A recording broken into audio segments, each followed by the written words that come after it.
আসসালামু আলাইকুম রহমতুল্লাহি ওয়াবারাকাতুহু। আশা করি আপনারা সবাই অনেক অনেক ভালো এবং সুস্থ আছেন। সত্যি কথা বলতে কেউ ভালো নেই। এগুলো আজকে লাস্ট কিরা লাস্ট শশা আজকে আর উঠবে না। টানা 7-8 দিন বৃষ্টির পর শশা ক্ষেতের অবস্থা একদম খারাপ। আর শশা উঠবে না, লাস্ট আজকে এই শশাগুলা দেখেন। বৃষ্টি থেমে গিয়ে আজ রোদের দেখা পেল। তো রোদের দেখার সাথে সাথে আমাদের গাছগুলো একদম মরে যাচ্ছে। দেখেন এই যে দেখেন একদম পড়ে গেছে।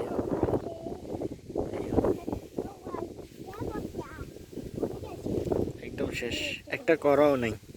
সব করাগুলো বৃষ্টির সাথে ঝরে গেছে, আবার মাঝে মধ্যে দমকা হাওয়া আছে। আর একটা কথা না বললে নয়, আমাদের দেখেন উপরে আমাদের উঁচু জায়গাগুলোতে এত ক্ষতি হয়েছে, এবারে ভাবেন নিচু জায়গাগুলোতে কত ক্ষতি হয়েছে। দেখেন এবারে দেখেন আমাদের শশা খেতে পানি এতটুকু আছে না, ডুবে আজকে পানি শেষ, কালকে পানি নেমে গেছে।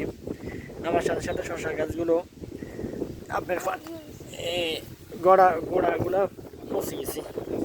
গোড়াগুলো পৌঁছার সাথে সাথে গাছগুলো আজকে রোদের সাথে সাথে এগুলো দেখেন মারা যাচ্ছে।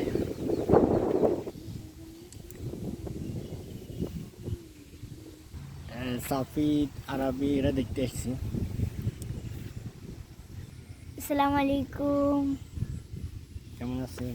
কেমন আছেন আপনারা সবাই? আমরা ভালো না, আমাদের শশা গাছের অবস্থা ভালো নাই। আপনারা সবাই আমাদের জন্য দোয়া করবেন।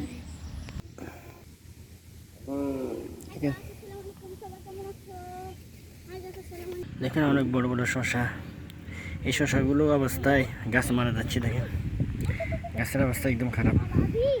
পানি নামার সাথে সাথে গাছগুলো একদম মারা যাচ্ছে, আর উঠবে না আজকে লাস্ট। আসলে সত্যি কথা বলতে মানুষে বলে রাগ আর ঝড় তুফান চলে গেলে বোঝা যায় কতটুকু ক্ষতি হয়েছে। দেখেন এই যে আমাদের শশার সাইজ, কত সুন্দর সুন্দর শশা।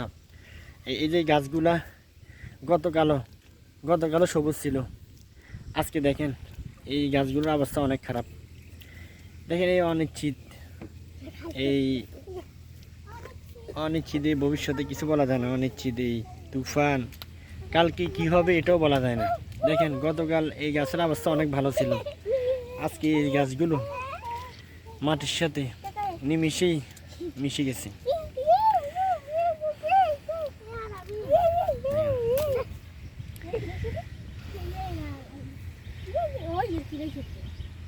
দেখেন একদম গাছগুলো সব শেষ, লাস্ট সম্বল আজকে লাস্ট, আর নাই। অতিরিক্ত বৃষ্টি যদি না হতো এগুলো আরও 15-20 দিন তোলা যেত। তো 15-20 দিনে অনেক টাকা লাভবান হওয়া যেত। তবে যেহেতু টানা বৃষ্টির কারণে আমাদের গাছগুলো মারা যাচ্ছে, তাহলে আর আশা করা যাচ্ছে না, সম্ভাবনাও নাই। সবগুলো গাছ নিমিশে মিশে গেছে। দেখেন এই অনিশ্চিত ভবিষ্যতে, অনিশ্চিত পৃথিবীতে আগামীকাল কী হবে এগুলো বলা যায় না। গতকাল এই গাছগুলো অনেক ভালো ছিল, আজ যখন রোদ উঠছে তখন সাথে সাথে এই গাছগুলো একদম মরে যাচ্ছে। দেখেন আমাদের উঁচু এলাকায় এরকম ক্ষতি হয়েছে, এবার দেখেন নিচু এলাকাগুলোতে কীরকম ক্ষতি হয়েছে অর্থনৈতিক অবস্থা।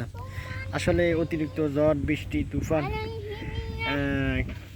কোনোভাবে কাম্য না।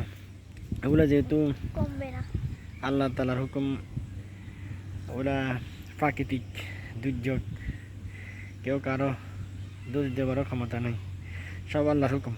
আসলে মুমিন ব্যক্তি সুখী দুঃখী অসুখী বিসুখী, শীতকালে গ্রীষ্মকালে সবসময় আলহামদুলিল্লাহ বলবে।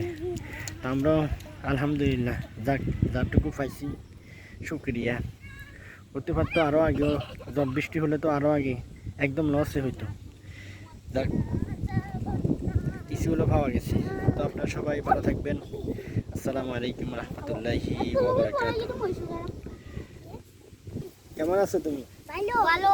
আলাপি কেমন আছো? ভালো। আচ্ছা এই যে তোমাদের শশা ক্ষেতের অবস্থা অনেক খারাপ, কেমন লাগতেছে তোমাদেরকে? খারাপ লাগতেছে। খারাপ লাগতেছে, হ্যাঁ? মামা কি রেডি হতেছে? চলো চলো চলো, এই চলো চলো চলো, রেডি গঙ্গা।